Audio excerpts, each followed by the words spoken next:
आज Doubtnut app download करें। Doubtnut पर अपने सभी गणित, रसायन विज्ञान, भौतिक विज्ञान और जीव विज्ञान के डाउट्स का करो सफाया। बस प्रश्न की फोटो खींचो, एक ही प्रश्न को क्रॉप करो और तुरंत वीडियो सोल्यूशन पाओ। अभी डाउनलोड करें। नमस्कार दोस्तों, हमसे पूछा गया 2 किलोग्राम भार के 3 पिंड ए, बी व सी एक स्थिर घेरनी से होकर जाने वाली डोरी से बंधे हुए हैं। पिंड बी व सी को जोड़ने वाली डोरी में तनाव कितना होगा। तो यहाँ पर हमें बताना है कि देखो, हमारे पास क्या है कि तीन द्रव्यमान है 2 किलोग्राम के। ये भी 2 किलोग्राम का है, ये भी 2 किलोग्राम का है और ये भी 2 किलोग्राम का है। अब होता क्या है कि देखो, अगर ये 2 किलोग्राम का भार लग रहा है तो नीचे की तरफ इसके कारण एक एम जी क्या होगा, भार आएगा, जो कि एम यहाँ पर कह देता हूँ एफ सी, बल लग रहा होगा, ठीक है, भार एक तरह से। तो ये एम जे के बराबर हो गया। एम कितना है यहाँ पर, 2 ही है, तो 2 × 10 मान लेते हैं ये, तो 20 न्यूटन का यहाँ पर बल लग रहा है हमारा नीचे की तरफ, ये सी ब्लॉक लगा रहा है। अब क्या होता है कि इसके विपरीत दिशा में रस्सी लगी हुई है, तो यहाँ पर हमारा एक तनाव आएगा टी। तो अब ये तनाव हमारा क्या होता है, क्रिया प्रतिक्रिया का होता है, तो ये टी हमारा अब इस पर लग रहा होगा, ठीक है। तो इसको मैं कह देता हूँ T1। फिर क्या होता है कि T1 अगर इस पर लग रहा है तो T1 क्या करेगा, इस ब्लॉक को नीचे की तरफ खींचने की कोशिश करेगा। मान लिया कि हमारे घिरने की क्या इस तरफ हमारा द्रव्यमान ज़्यादा लग रहा है, तो ये किस प्रकार घूमेगा, इस प्रकार हमारी घिरनी घूमेगी। मतलब रस्सी हमारे क्या होगा, 2 किलोग्राम द्रव्यमान ऊपर की तरफ जाएगा, ए त्वरण से मान लेते हैं ऊपर की तरफ जा रहा है, तो ये भी दोनों मिलके हमारे ए त्वरण से ही नीचे की तरफ जाएंगे, क्योंकि रस्सी एक ही है, ठीक है। तो यहाँ पर T1 तनाव आ गया। अब इस वाली रस्सी में ये दूसरी रस्सी है हमारे पास, तो इस वाले में हमारी T2 तनाव आ जाएगा। T2 ये ऊपर की तरफ लेकर जा रहा होगा, ये T2, तो ये T2 हो गया, ठीक है। तो एक तरह से अगर मैं केवल और केवल इसकी बात करता हूँ, द्रव्यमान कौन सा, सी की बात करता है, तो यहाँ पर सी के लिए हम लिख कर चलते हैं, ठीक है। तो सी के लिए यहाँ पर हम क्या करेंगे, सी के लिए इक्वेशन लिखेंगे। तो सी के लिए हमारा क्या है कि देखो, ए त्वरण तो सी का भी है, बी का भी ए त्वरण ही है और ए का भी ए त्वरण है, क्योंकि सारे के सारे आपस में जुड़े हुए हैं। तो अगर ये वाला ए त्वरण से नीचे की तरफ जाएगा तो ये भी ऊपर की तरफ ए त्वरण से ही जाएगा और ये भी इसके साथ ए त्वरण से ही नीचे की तरफ जाएगा। तो देखो, इसको खींच कौन सा रहा है हमारा, ये खींच रहा है 20 न्यूटन का, ठीक है।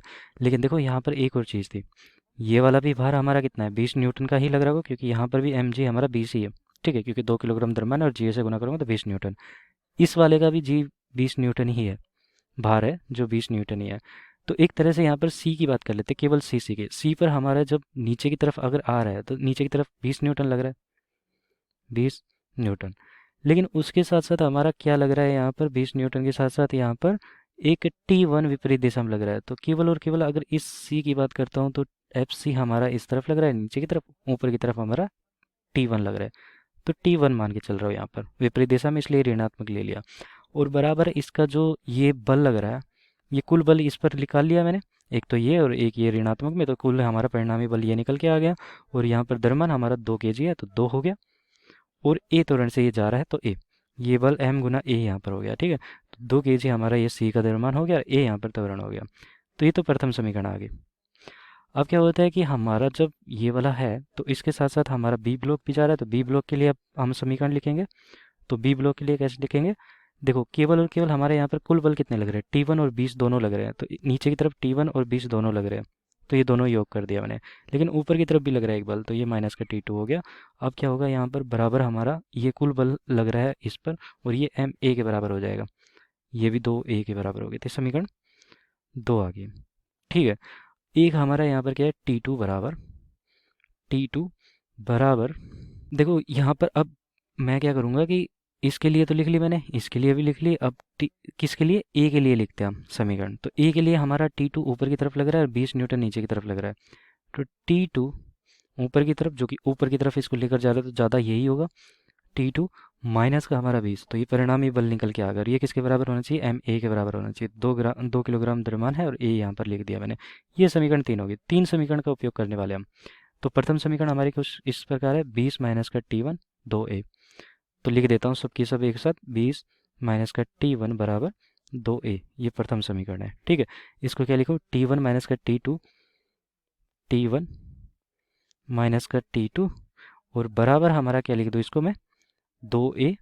लेकिन यहाँ पर 20 भी है तो 20 इस प्रकार लिख देता हूँ इस तरफ, ठीक है। प्लस का 20 है तो प्लस का 20 यहाँ पर लिख दिया मैंने।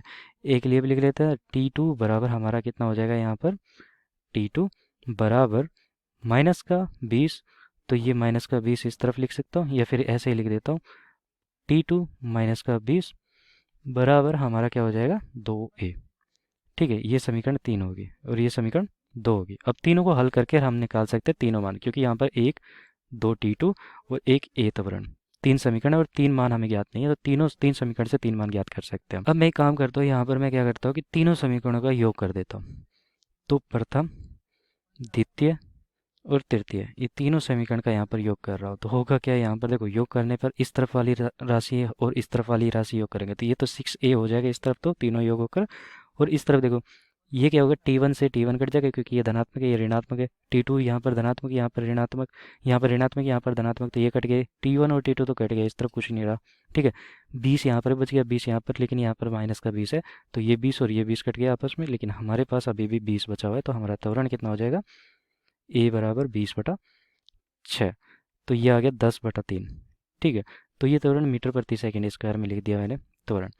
अब मुझे तो ज्ञात क्या करना था, यहाँ पर मुझे ज्ञात करना था कि T1 B और C के बीच में, ये B है और ये C है, उसके बीच में जो डोरी लगी हुई है उसमें जो तनाव आएगा T1, वो ज्ञात करना है। तो मुझे ज्ञात क्या करना था, यहाँ पर T1 ज्ञात करना था।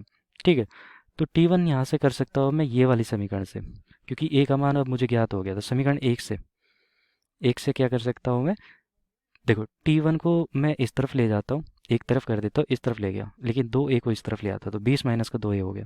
ठीक है, अब इसको हल करेंगे तो हमारे पास क्या आएगा, 20 माइनस का 2 मतलब कि यहाँ पर 2 गुना 10/3, तो ये कितना हो गया, 20 माइनस का 20/3, और ये कितना लिख सकते हो, ये 60 हो गया, 60 माइनस का 20 40, 40/3, और ये हमारा तनाव किस में आ गया, न्यूटन में। ठीक है, तो यही हमारा अंतिम उत्तर होगा 40/3, जो कि हमसे पूछा गया था तनाव T1।